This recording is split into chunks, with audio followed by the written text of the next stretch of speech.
my two key terms are going to be discrimination and sexism, and how I saw it through the military. So discrimination, I saw it a lot through race, obviously. Gender was the biggest one from my time being in, and just people from different backgrounds, so religious backgrounds.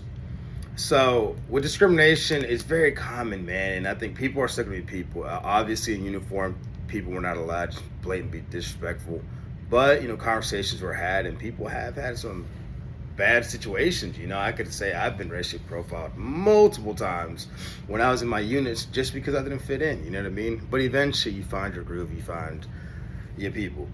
I think age was a big thing for discrimination when it came to like boards, right? So I knew a lot of higher ups that were still stuck in their old ways, and this new young guy would come in, like 19 years old, 20 years old, and already become a sergeant because they had a college degree, because they could do the online courses they had us do very fast compared to the older guys who were stuck on deployment points, airborne schools and the different military schools.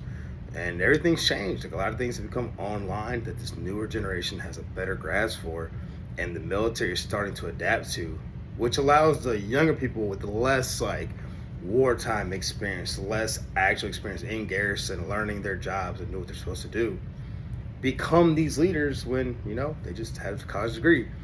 And it's a pro and a con to that. It depends on what lens you want to look at it through. Sexism is something that obviously I think is a strong debate in the military because it's from different sides, right? So women were not allowed in combat MOSs until recent few years, and now they are, which was huge for them, right? A lot of women believe they can do infantry stuff, but at the same time, we changed the physical fitness test multiple times. And we all try to be equal. I get it, but everyone has their opinions, and that caused a lot of controversy. And also the idea that, like, when it comes to emotion, right? If I'm a soldier, I'm a man, I'm a soldier, I'm this, I'm that, I'm not allowed to seek out help to deal with my PTSD. That was huge during my career when I was in, going to sick hall because I don't feel well, this hurts, I'm having these thoughts, or whatever. It was frowned upon and could hinder my career if I went to behavioral health, if I went to seek help with PTSD, if I went to go talk about the substance abuse issues I had. You know what I mean? Like, people just wanted you to be a man, tough it out, which just wasn't the case. And it made it very difficult for a lot of guys to progress because they decided to seek help for the mental evaluations. And at times they didn't, things just get real bad real fast. Women had this stigma to have these jobs that they were always in offices and never had to be out in the field, never had to do actual work. Where I've met multiple women who were able to go airborne school, air assault school, drill sergeant school, these physically demanding schools, and be top of the class. And it's just the idea people need to open their eyes that women can do things that men can. I don't think all women can do everything all men can do, but hell, all men can't do things all men can do. You know what I mean? Like, everyone is different.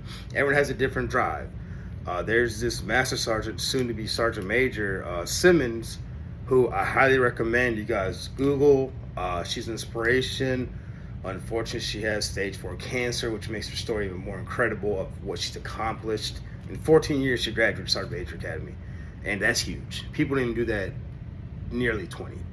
So, that's what those two I want to talk about: discrimination and sexism, because it didn't affect, but it was involved in my career a lot, especially my junior enlisted. When I had soldiers, I would see that they would feel incompetent to try certain things, be in certain jobs, or go to certain schools because, I don't fit in, I don't belong, or this and that. And it just goes to show that even in the military, in its own little world, we still face those types of battles in different environments. As in today, it's just more open. People are a lot more comfortable being racist, disrespectful, sexist, and just mean. You know what I mean? It's unfortunate, but I think the more we speak about this, the better the conversation goes. And just keep the ball rolling. It's life, it's going to happen, but how we react is what we can control. And that's the important part.